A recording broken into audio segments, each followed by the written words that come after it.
Hello everyone, welcome back to my channel. ಇವಾಗಂತೂ ನಮ್ಮ ಮಂಡ್ಯ ಎಷ್ಟು ರ್ಯಾಪಿಡಾಗಿ ಡೆವಲಪ್ ಆಗ್ತಾ ಇದೆ ಅಂತಂದರೆ ಎಲ್ಲ ದೊಡ್ಡ ದೊಡ್ಡ ಬ್ರ್ಯಾಂಡ್ಸ್ ಬರ್ತಾ ಇದೆ. ಲೈಕ್ ಡಿ-ಮಾರ್ಟ್ ಬಂತು, ಕ್ರೋಮಾ ಆಲ್ರೆಡಿ ಇತ್ತು, ಝೂಡಿಯೋ ಬಂತು, ಇವಾಗ ಝೀ ಕೋಡ್ ಅಂತ ಒಂದು ಬರ್ತಾ ಇದೆ, ನೆಕ್ಸ್ಟು ರಿಲಯನ್ಸ್ ಡಿಜಿಟಲ್ಲು, ಮತ್ತು ಹೀಗೆ ಸಾಕಷ್ಟು ಡೆವಲಪ್ ಆಗ್ತಿದೆ. ಅದ್ರ ಮಧ್ಯ ಈ ಥರ ಸಣ್ಣ ಪುಟ್ಟ ಮೇಳಗಳನ್ನು ಏರ್ಪಡಿಸ್ತಾ ಇದ್ದಾರೆ ನಮ್ಮ ಮಂಡ್ಯದಲ್ಲಿ. ತುಂಬ ರೆಸ್ಪಾನ್ಸ್ ಚೆನ್ನಾಗಿ ಬರ್ತಿರೋದ್ರಿಂದ ನಮ್ಮ ಮಂಡ್ಯದಲ್ಲಿ 3 months ಒನ್ಸ್ ಯಾವುದಾದ್ರೂ ಒಂದು ಮೇಳ ಇದ್ದೇ ಇರುತ್ತೆ. ಈಗ ರೀಸೆಂಟಾಗಿ ಸಾವಯವ ಕೃಷಿ ಮೇಳ ಮಾಡಿದ್ರು, ಮಾವು ಮತ್ತು ಹಲಸು ಮೇಳ ಮಾಡಿದ್ರು. ಇವಾಗ ಮತ್ತೆ ಹಲಸು ಮತ್ತು ಸಾವಯವ ಕೃಷಿ ಮೇಳ ಅಂತ ಮರ್ಜ್ ಮಾಡಿ ಮಾಡ್ತಾಯಿದ್ದಾರೆ. ಇಲ್ಲಿ ನಾವು ಹೋಗಿದ್ವಿ, ತುಂಬ 5 ದಿನದ ಮೇಳ ಇದು. ಏಪ್ರಿಲ್ 31 ಮಂಡೇ ಲಾಸ್ಟ್ವರೆಗೂ ಇರುತ್ತೆ. ಸೊ ಯಾರ್ಯಾರು ಹೋಗೋಕ್ಕಾಗಿಲ್ಲ ಅವರು ನನ್ನ ವೀಡಿಯೋದಲ್ಲಿ ಡೀಟೇಲಾಗಿ 5 minutes ವೀಡಿಯೋದಲ್ಲಿ ಡೀಟೇಲಾಗಿ ನೋಡ್ಬೋದು. ಇಲ್ಲಿ ಏನೇನಿತ್ತು ಅಂತಂದರೆ, ಒಂದು ಇವಾಗ ಟ್ರೆಂಡಲ್ಲಿ ನಡೀತಿರೋ ರೇಷ್ಮೆ ಸೀರೆ, ಅದನ್ನು ಹಳೆ ರೇಷ್ಮೆ ಸೀರೆ ತೊಗೊಳ್ಳೋದು, ಹ್ಯಾಂಡ್ಮೇಡ್ ಜ್ಯುವೆಲ್ರಿ, ಜಿಂಕು ಮತ್ತು ಬ್ರಾಸ್ದು ಹ್ಯಾಂಡ್ಮೇಡ್ ಜ್ಯುವೆಲ್ರಿ ಇತ್ತು, ಮತ್ತು ಕ್ರೋಶಾದಲ್ಲಿ ಮಾಡಿರೋ ಕ್ಲೋತ್ಸ್ ಇತ್ತು, ಇಳಕಲ್ ಸೀರೆ ಇತ್ತು, ಕಾಟನ್ ಸ್ಯಾರೀಸ್ ಇತ್ತು, ಮತ್ತು ಕೇರಳ ಸ್ಟೈಲ್ ಹಲ್ವಾ, ಬಾಂಬೆ ಸ್ಟೈಲ್ ಹಲ್ವಾ ಎಲ್ಲ ಇತ್ತು, ಎಲ್ಲ ಫ್ಲೇವರ್ಸು ಇತ್ತು, ಹಲಸಿನ ಹಲ್ವಾನೂ ಇತ್ತು, ಅದು ಚೆನ್ನಾಗಿತ್ತು. ಸೊ ಇನ್ನು ತಿಂಡಿ ಪ್ರಿಯರಿಗಂತೂ ತುಂಬ ವೆರೈಟೀಸ್ ಆಫ್ ತಿಂಡಿಗಳಿತ್ತು. ಮತ್ತು ವುಡನ್ನಲ್ಲಿ ಮಾಡಿರೋ ಐಟಮ್ಸು, ಮತ್ತು ಇದು ಖಾದಿದು ಬಟ್ಟೆಗಳು, ಜೂಟ್ದು ಇದು ಕುರ್ತಾ ಸೆಟ್ಟು, ಮತ್ತು ಇದು ಸಂಡಿಗೆ ಮತ್ತು ಚಕ್ಲಿ, ಮತ್ತು ಆಲ್ಮೋಸ್ಟ್ ಎಲ್ಲ ನಮ್ಕೀನ್ಸು, ಮತ್ತು ವೆರೈಟೀಸ್ ಆಫ್ ಪಿಕಲ್ಸು. ಈ ಜ್ಯುವೆಲ್ರಿ ನೋಡಿ ಎಷ್ಟು ಚೆನ್ನಾಗಿದೆ, ಹ್ಯಾಂಡ್ಮೇಡ್ ಜ್ಯುವೆಲ್ರಿ ಇದು, ತುಂಬ ಚೆನ್ನಾಗಿತ್ತು ಇದು. ಮತ್ತು ಮಕ್ಕಳಿಗೆ ಬೇಕಾದಂಥ ಆಟ ಸಾಮಾನುಗಳು, ಮತ್ತು ವರಮಹಾಲಕ್ಷ್ಮಿಗೆ ಡೆಕೋರೇಷನ್ಸ್ ಐಟಮ್ಸು ಸುಮಾರಿತ್ತು. ಸೊ ಹೀಗೆ ನೋಡ್ಕೊಂಡು ಬರುವಾಗ ಮತ್ತೆ ನಮ್ಮ ದೇಶೀಯ ಸಾವಯವ ಕೃಷಿಯಲ್ಲಿ ಎಲ್ಲ ಥರ ಕಾಳುಗಳು ಇಟ್ಟಿದ್ರು. ಎಲ್ಲ ಥರ ಕಾಳುಗಳು, ಮತ್ತು ಕೊಬ್ಬರಿ ಎಣ್ಣೆ, ಮತ್ತು ಕಡಲೆಕಾಯಿ ಎಣ್ಣೆ. ಇದು ಚಕ್ಲಿ ಮೇಕರ್ ತುಂಬ ಇಷ್ಟು ಟೈನಿ ಥರ ಇತ್ತು, ಪ್ಲಾಸ್ಟಿಕ್ದು.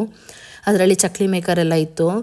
ಆಮೇಲೆ ನೆಕ್ಸ್ಟು ಹಿಂಗೆ ಸಾವಯವ ಕೃಷಿ ಬಗ್ಗೆ ಬಂದರೆ, ಅಲ್ಲಿ ಚನ್ನಪಣ್ಣದ್ದು ಡಾಲ್ಸು, ಚನ್ನಪಣ್ಣದಲ್ಲಿ ವುಡನ್ದು ಎಲ್ಲ ಟಾಯ್ಸ್ ಇತ್ತು, ಬ್ಯಾಂಗಲ್ಸ್ ಇತ್ತು, ಮತ್ತು ಸಾವಯವ ಕೃಷಿದು ಎಲ್ಲ ನವಣೆ, ಚಿಕ್ಕಿ ಎಲ್ಲ ಇತ್ತು. ಇದು ರಾಗಿ ಬೋಟಿ ಮಾತ್ರ ಫಸ್ಟ್ ಕ್ಲಾಸ್. ಇದು ವಿ.ಸಿ ಫಾರ್ಮಲ್ಲೂ ಇತ್ತು, ವಿ.ಸಿ ಫಾರ್ಮಲ್ಲಿ ಕೃಷಿ ಮೇಳದಲ್ಲೂ. ಮತ್ತು ಎಲೆಕ್ಟ್ರಾನಿಕ್ ಗ್ಯಾಜೆಟ್ಸು, ಮಕ್ಳಿಗೆ ಬೇಕಾಗಿರೋ ಪೆನ್ಸಿಲ್ಸು, ಪೆನ್ನು, ಮತ್ತು ಇದು ಇವಾಗ ಎಲ್ಲ ಮೇಳಗಳಲ್ಲಿ ಇರುತ್ತೆ, ಇದು ಗೋಬಿಗೆ ಬರೀ ಜಸ್ಟ್ ನೀರು ಆ್ಯಡ್ ಮಾಡಿ ಬಾಳೆಕಾಯಲ್ಲೂ ಮಾಡ್ಬೋದು ಅಂತ ಇದು ಇಟ್ಟಿದ್ರು.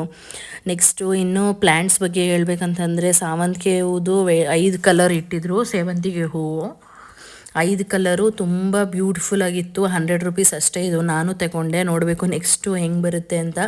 ನೆಕ್ಸ್ಟ್ ಯಾವಾಗಾರ ಬಂದಾಗ ವೀಡಿಯೋದಲ್ಲಿ ಶೇರ್ ಮಾಡ್ತೀನಿ ನಾನು. ಎಲ್ಲ ತರಕಾರಿ ಸೊಪ್ಪಿನ ಬೀಜಗಳು, ಎಲ್ಲ ಸಣ್ಣ ಪುಟ್ಟ ಹೂವಿನ ಬೀಜಗಳು ಇತ್ತು. ನೆಕ್ಸ್ಟು ಅಲ್ಲಿ ಮಟ್ಕಾ ಕುಲ್ಫಿ ಮಾಡ್ತಾಯಿದ್ರು. 60 rupees ಒಂದು ಮಟ್ಕಾ ಕುಲ್ಫಿ. ತುಂಬ ಚೆನ್ನಾಗಿತ್ತು ಮಟ್ಕಾ ಕುಲ್ಫಿ. ಇದು ರಿಯಲ್ ಮಡ್, ಅದು ಪ್ಲಾಸ್ಟಿಕ್ ಅಲ್ಲ, ರಿಯಲ್ ಮಡ್ದು ಪಾತ್ರೆಯಲ್ಲಿ ಕೊಟ್ಟಿದ್ರು. ತುಂಬ ಚೆನ್ನಾಗಿತ್ತು. ಇನ್ನು ತಿಂಡಿಯಲ್ಲಿ ಪಾವ್ ಭಾಜಿ, ಮೆಣಸಿನ್ಕಾಯಿ ಬಜ್ಜಿ, ಏನೇನೋ ಇತ್ತು, ಆಲೂ ಟ್ವಿಸ್ಟರು, ಮತ್ತು ಹಲಸಿನ ಮೇಳ ಅಂತ ಅಂದ್ಬಿಟ್ಟು ಹಲಸಿಂದು ಏನಾದರೂ ಹಿಡ್ದೇ ಇರ್ತಾರೆ, ಹಲಸಿಂದು ಇಟ್ಟಿದ್ರು. ಸೊ ಅದರಲ್ಲಿ ನಾನು ಮೇನ್ ಹೋಗಿದ್ದೆ ಹಲಸಿನ ಹಣ್ಣಿನ ಬಿಸಿ ಜಿಲೇಬಿ ಮಾಡ್ತಾಯಿದ್ರು ಅಲ್ಲಿ. ಅದಂತೂ ಅಲ್ಟಿಮೇಟ್ ಆಗಿತ್ತು, ತುಂಬ ಚೆನ್ನಾಗಿತ್ತು, ಬಿಸಿಯಾಗಿ ಮಾಡಿ ಕೊಟ್ಟರು. ನೆಕ್ಸ್ಟು ಅಲ್ಲಿಂದ ಹಲಸಿನ ಹಪ್ಪಳ ಮತ್ತು ಹಲಸಿನ ಚಿಪ್ಸು ಇದೆಲ್ಲ ಇತ್ತು. ಜಿಲೇಬಿ ಮಾತ್ರ ಚಾನ್ಸ್ ಸಿಕ್ಕಿದ್ರೆ ಇನ್ನೂ 2 ದಿನ ಟೈಮ್ ಇದೆ, ಹೋಗಿ ಟೇಸ್ಟ್ ಮಾಡಿ. ಸಖತ್ತಾಗಿತ್ತು ಮಾತ್ರ ಜಿಲೇಬಿ. ಹಲಸಿನ ಫ್ಲೇವರ್ ಬರ್ತಾಯಿತ್ತು ಹಲಸಿನ ಹಣ್ಣಂದು. ಬಿಸಿ ತಂದ್ರಂತೂ ಕಳೆದೋಗ್ಬಿಟ್ಟಿದ್ವಿ, ಅಷ್ಟು ಚೆನ್ನಾಗಿತ್ತು ಅದು. ನೆಕ್ಸ್ಟು ಈಗ ಹಲಸಿನ ಹಣ್ಣಿನ ಮೇಳ ಅಂದರೆ ಹಲಸಿನ ಹಣ್ಣನ್ನು ಮಾರದೇ ಇರ್ತಾರ, ಹಲಸಿನ ಹಣ್ಣನ್ನು ಹಾಗೆ ಫುಲ್ಲು ಉಂಡೆ ಸಮೇತನೂ ಇಟ್ಟಿದ್ರು. ಅಲ್ಲೇ ಬಿಡಿಸಿ 1/4 kgಗೆ 60 rupees ಅಂತ ಮಾರ್ತಾಯಿದ್ರು, 50 rupees ಅನಿಸುತ್ತೆ. ಮತ್ತು ಹಲಸಿನ ಹಣ್ಣಿನ ಗಿಡಗಳು, ಮತ್ತು ಎಲ್ಲ ಥರದ ವೆರೈಟಿ ಹಣ್ಣಿನ ಗಿಡಗಳು. ಪುತ್ತೂರಿಂದ ಇವರು ನರ್ಸರಿ ಅವರಂತೆ. ಸೊ ಬಂದು ಎಲ್ಲ ಥರ ಹಣ್ಣುಗಳದ್ದು ಗಿಡ ಇಟ್ಟಿದ್ರು.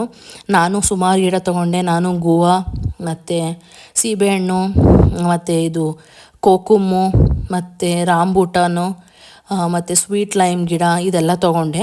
ನೋಡಬೇಕು ಫಲ ಹೆಂಗೆ ಬರುತ್ತೆ ಅಂತ. ಗಿಡ ಎಲ್ಲ ಚೆನ್ನಾಗಿದೆ, ಎಲ್ಲ ಹೆಲ್ದಿ ಕಂಡೀಷನಲ್ಲಿತ್ತು, ತೊಗೊಂಡಿದ್ದೀನಿ. ನೆಕ್ಸ್ಟ್ ಅಪ್ಕಮಿಂಗ್ ವೀಡಿಯೋದಲ್ಲಿ ನಾನು ಅದೇನಾರು ಚೆನ್ನಾಗಿ ಬಂದರೆ ನಾನು ನಿಮಗೆ ಶೇರ್ ಮಾಡ್ತೀನಿ ಆ ಗಿಡಗಳದೆಲ್ಲ. ಸೊ ಇಷ್ಟ ಆಗಿತ್ತು ಹಲಸಿನ ಮೇಳ ಅದು ಮಂಡ್ಯದಲ್ಲೇ ಫಸ್ಟ್ ಟೈಮ್ ಹಲಸಿನ ಮೇಳ ಮಾಡಿದರು.